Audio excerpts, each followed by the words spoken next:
તો હાલો ગાઈસ, આજે અમે આવી ગયા છે મૂળ દ્વારકા. કેમ કે મટકીની પડદા રાખેલ છે એટલા માટે, એટલે આગળ તમને બતાવીશું. હાલો પેલા દ્વારકાધીશના દર્શન કરી લઈએ. અહીંયા છે પણ કેવું બી વરદાન ખાલી તો મટકે તો થઈ કેટલું ખુશી છે.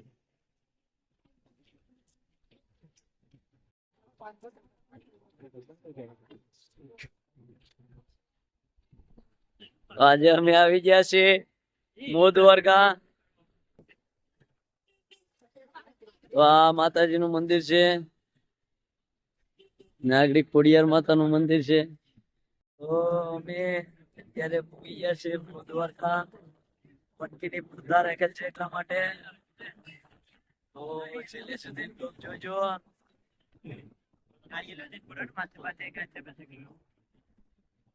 જોઈ શકો છો દ્વારકાનો નજારો.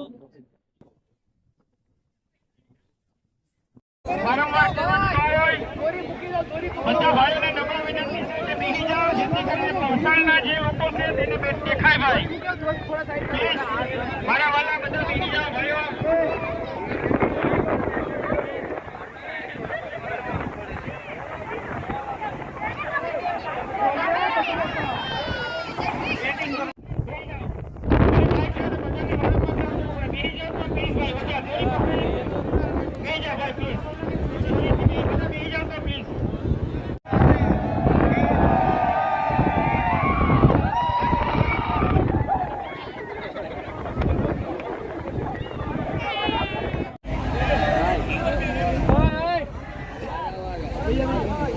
સોમનાથ જિલ્લો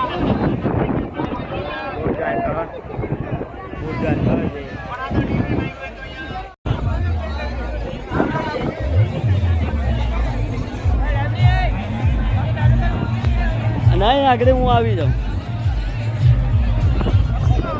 અહીંયા જે પણ લોકો ઊભા છે પાછળ અહીંયા જે બોર્ડર બાંધેલી છે મારી પાછળ જો કે મારી સામે આ બેઠકની વ્યવસ્થાનો ભાગ આ બેઠકની વ્યવસ્થાનો ભાગ અમે બધાએ ત્યાં બેસવાનું.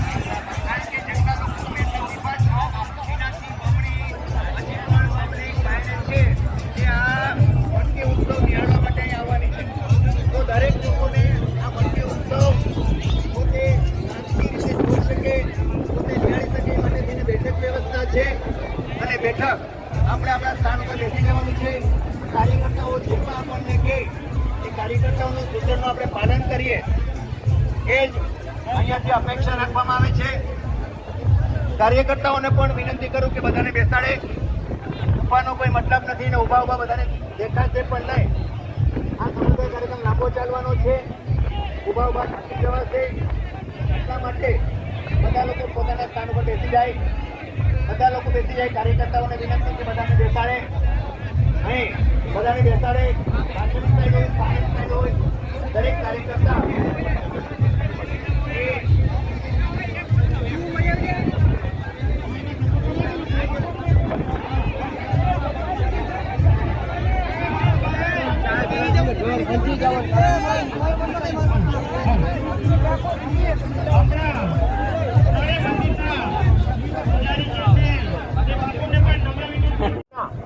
જે પણ સંયુક્ત પરિવારો છે એમનું પણ અહીંયા સન્માન થવાનું છે.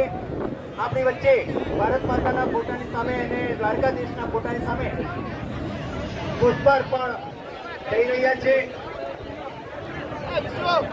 બોલો ભારત માતા કી, ભારત માતા કી, કૃષ્ણ કનૈયા લાલ કી, દ્વારિકાધીશ કી. આ પવિત્ર ભૂમિ ઉપર, આ પવિત્ર માટી ઉપર આજે આપણે છે બધા લોકો ભેગા થયા છે જે આપણા માટે ખરેખર એ ગૌરવની વાત છે. એક પારિવારિક ભાવના સાથે અને એક સામાજિક સમરસતા અને સદભાવના સાથે આ સમગ્ર ઉત્સવ આપણે અહીંયા મનાવી રહ્યા છીએ.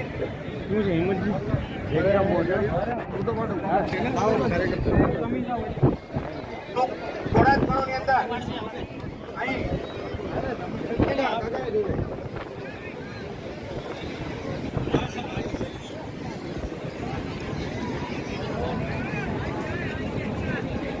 भारत माता की जय, भारत माता માતા કી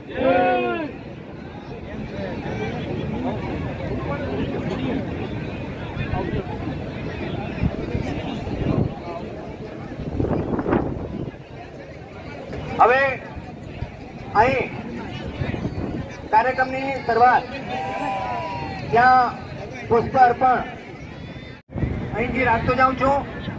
તો પ્રથમ આપણી વચ્ચે જે ઉપસ્થિત છે હા ખરેખર એક પરિવારને છોડીને રાષ્ટ્ર કાર્ય માટે થઈને જે પોતે હંમેશા સંઘના પ્રચારકો નીકળતા હોય છે એ પૈકીના નિમસિંહજી રાઠોડ આપણી વચ્ચે અહીં ઉપસ્થિત છે. તેમની જવાબદારીની વાત કરું તો પોતે અખિલ ભારતીય સહસંયોજક સીમા જાગરણમાં દાયિત્વ નિભાવે છે અને મૂળ જોધપુર રાજસ્થાનના પોતે વતની છે. બીજો પરિચય આપું તો પ્રણવભાઈ જિગ્નેશભાઈ પંડ્યા પોતે સોમનાથ જિલ્લા પ્રચારક તરીકે દાયિત્વ નિભાવે છે. ત્રીજો પરિચય મંચ પરનો આપું તો બાબુભાઈ સવાઈ ગોગરિયા સમાજના પોતે પટેલ છે. કાનાભાઈ વંશ કોળી સમાજના પટેલ. દિનેશભાઈ હાજરી સારવા સમાજના પટેલ. હિંમતસિંહ જાદવ રાષ્ટ્રીય સ્વયંસેવક સંઘની અંદર પોતે જિલ્લા કાર્યવાહ તરીકે પોતે દાયિત્વ નિભાવે છે.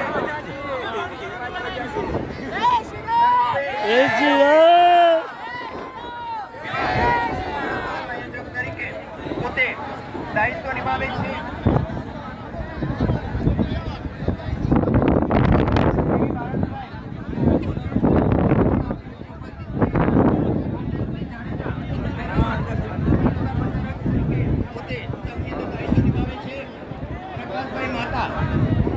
તાલુકા પ્રચારક તરીકે પોતે દાયિત્વ નિભાવે છે.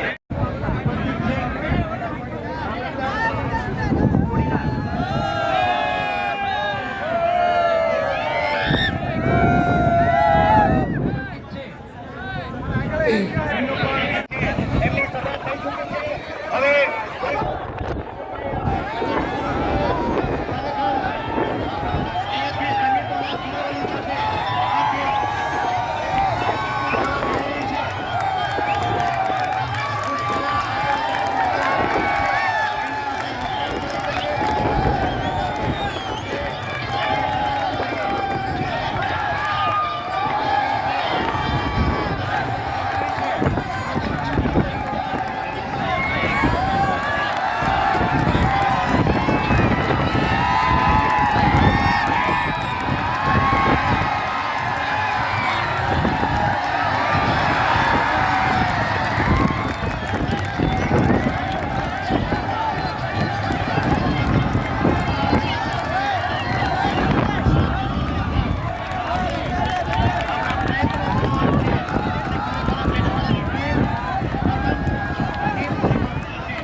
ઇન્ડિયામાં હિન્દુ સમાજ, રાષ્ટ્ર અને ધર્મ માટે કામ કરવા વાળા લોકોએ પણ રાખવાની જરૂર છે. બધાએ આપણા છે. રાષ્ટ્ર માટે કામ કરનાર લોકો એ આ રીતે નિર્માણ થશે. આ પ્રકારના ઉત્સવોથી આપણે નિર્માણ કરવાના છે. એટલે આ ઉત્સવ દ્વારા એક સંદેશ, સંગઠનનો, બધા સાથે મળીને, ભલે દેખાય છે શરીર અલગ, પરંતુ એક માટલી ફોડવા માટે દરેકે એક આત્મા બનવું પડે, ત્યારે એ માટલી તૂટે છે. તો એ પ્રકારે આ સમાજ, આ રાષ્ટ્રને એ જ રીતે એક રૂપ થઈને આપણે આગળ લઈ જવાના. પણ એના માટે મહત્વની છે શિસ્ત. આ શિસ્ત કેળવવા માટે શું છે, તેની અંદર દેખાય છે આપણને ઉત્સવની અંદર કે અનેક લોકો ભેગા થયા છે, પરંતુ એને ક્યાં ઉભા રહેવાનું છે, કેટલું ઉભા રહેવાનું છે, કેટલી તાકાત લગાવીને કેટલા સમય ઉભા થવાનું છે, એ પણ એનું નક્કી છે. જો એ નથી થતું તો એને પરિણામ નકારાત્મકતા જે કહેવાય કે ભાઈ ઉદ્દેશ્યને સાધી નથી શકતા, માટલી નથી તોડી શકતા. તો આ જ પ્રકારનો ભાવ રાખી આ દેશ માટે પણ આપણે આ જ સિદ્ધાંત રાખી અને ચાલવાનું. આજુબાજુના લોકો આજે આયા છે, આ ભીડ ભેગી થઈ છે, ભીડને મનમાં એ હર્ષોલ્લાસ અને આનંદ માણવા માટેનું બરોબર મોકો છે, પરંતુ એની સાથે સાથે આ સીમાવર્તી સાગરી સીમા છે, એની અંદર આટલો રાષ્ટ્રવાદી સમાજ ભેગો થયો એ બહુ મોટી વાત છે. અને અહીંયા ભેગા થતી વખતે આજે આપણે રાષ્ટ્રની સુરક્ષા અને આ સંગઠન ભાવને જાળવી રાખીને આપણો દેશ, આપણે દેશ માટે કંઈ કરવાનું છે એવો ભાવ રાખીને આગળ વધવાનું છે. એનું છેલ્લે મારી વાણીને વિરામ આપતા એક વાર્તા કહી. આ દેશનું એક ઉદય થયો છે. એક દેડકો એ લડાઈની અંદર એને ખોટું લાગે છે, નીકળી જાય છે કૂવામાંથી બહાર, સાપ જોડે જાય છે અને સાપ જોડે જઈને કહે છે કે તમે મને ખાઓ ને, હું તમને સરસ મજાનો એક સારી તક આપવા ઈચ્છું છું. એ તકમાં એ દેડકો એ સાપને લઈને જાય છે કૂવાની અંદર, કુંડલી મારીને બેસાડે છે અને કહે છે કે હું રોજ તમને એક એક દેડકો આપું. તો એ જે દેડકાએ ભૂલ કરી, એ ભૂલને છોડીને રાષ્ટ્ર માટે જીવીને દરેક મારા છે એવો ભાવ રાખીને અંતે આ મટકી ફોડ ઉત્સવમાં આવેલા લોકો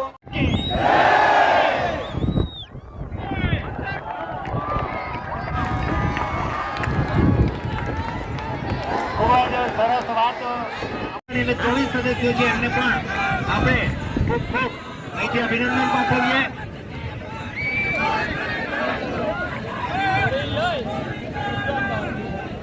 બોલો કૃષ્ણ કનૈયા.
એવી રીતે વિનંતી કે વડોદરાના રઘુભાઈ પરબતભાઈ વાળા પરિવાર એમના એક જ પરિવારના 23 સદસ્યો સાથે જમે છે રહે છે એમનું સન્માન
દરેક સમાજના પટેલો પણ આપણી સામે ઉપસ્થિત છે.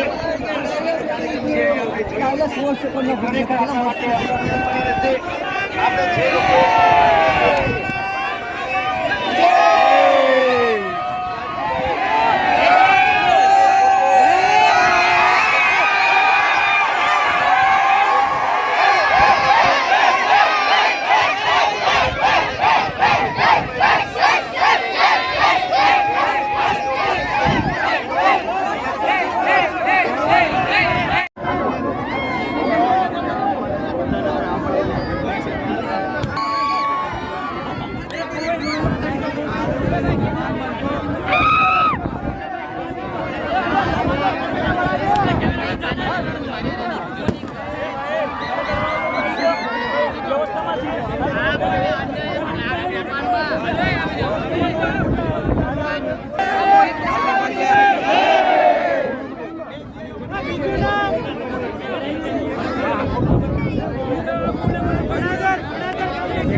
વિજય સાહેબ આવી ગયા.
ધરા ઉપર ધ્યાન નહીં.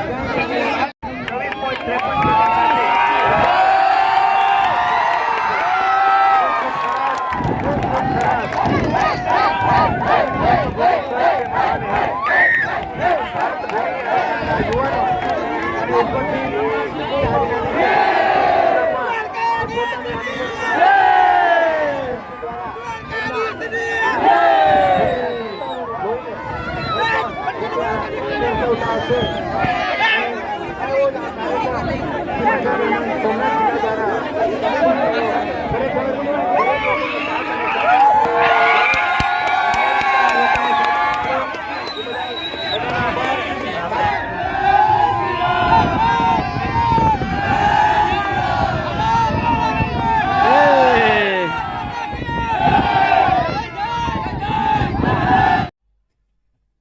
તો હાલો ગાઈસ, હવે મટકી ઉત્સવ પૂરો થઈ ગયો. તો હવે અત્યારે અમે ઘેર જઈએ.